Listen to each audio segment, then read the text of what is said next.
গত রবিবারই অভয়ার স্মরণ সভায় গিয়ে নতুন করে তদন্ত শুরুর নির্দেশ দেন মুখ্যমন্ত্রী শুভেন্দু অধিকারী। আর তারপরই গত সোমবার এফআইআর রুজু করে খড়দা থানা। নির্মল ঘোষের বিরুদ্ধে তাড়াহুড়ো করে দেহ পুড়িয়ে দেওয়া সহ একাধিক অভিযোগ তোলে অভয়ার পরিবার। তথ্য প্রমাণ লোপাট, অপরাধমূলক ষড়যন্ত্র, বেআইনিভাবে বাধা দান, জোর করে প্রবেশ, নথিতে কারসাজি সহ একাধিক ধারায় মামলা রুজু হয়। এফআইআর দায়েরের 3 দিনের মাথায় ওড়িশা থেকে গ্রেফতার করা হয় নির্মল ঘোষকে।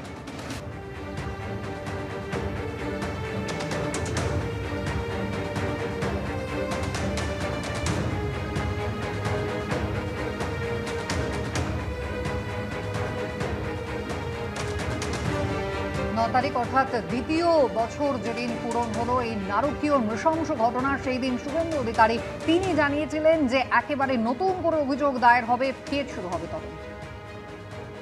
এখানে নির্মল ঘোষ, সোমনাথ দে, সঞ্জীব মুখার্জি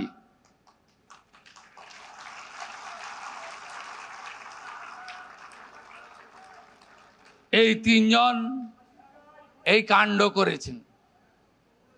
আমি সিপি আছে, CP Barrackpore here, please start new case and take appropriate action. Abhaya বলিনি, অভয়া বলিনি, অভয়া বলিনি। আমার লিমিটেশনের মধ্যে আমি কমিটেড, আমি কমিটেড, আমি কমিটেড।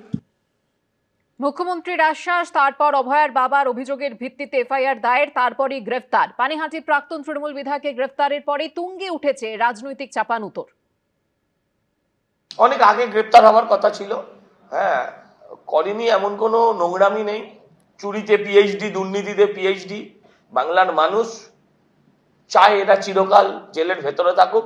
সিবিআই এর কাছে অনুরোধ করব, মৃতদেহ কোন কারণে লোপাট করলেন উনি, সেই কারণে যদি ওনাকে ভেতরে নেওয়া যায়, এই মামলায় ট্যাগ করে অ্যারেস্ট করা যায়, তাহলে প্রপার শাস্তি হবে, এটাই আমি বিশ্বাস করি। যদি এত বড় অপরাধ নির্মল ঘোষ করে থাকেন, সিবিআই তো তাকে তুলে নিতে পারতো। সিবিআই কে? সিবিআই সেন্ট্রাল গভর্নমেন্টের, হোম মিনিস্ট্রির। তাহলে সিবিআই এতদিন ধরে ধরলো না, তার মানে কি সিবিআই তদন্ত করেনি? যদি দোষ করে থাকেন 100% শাস্তি হবে। নির্মল ঘোষ যদি দোষ করে থাকেন, সিবিআই এতদিন অ্যারেস্ট করেনি কেন? এই যে নির্মল বাবু এতদিন ধরে খুল্লা ঘুরে বেড়াচ্ছিলেন এত কিছুর পরেও, সেটাও একটা অদ্ভুত ব্যাপার।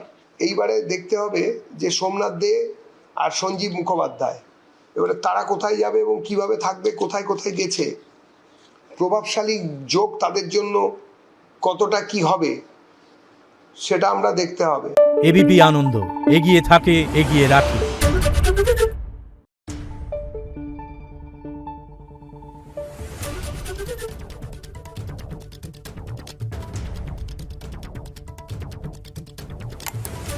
Thank you.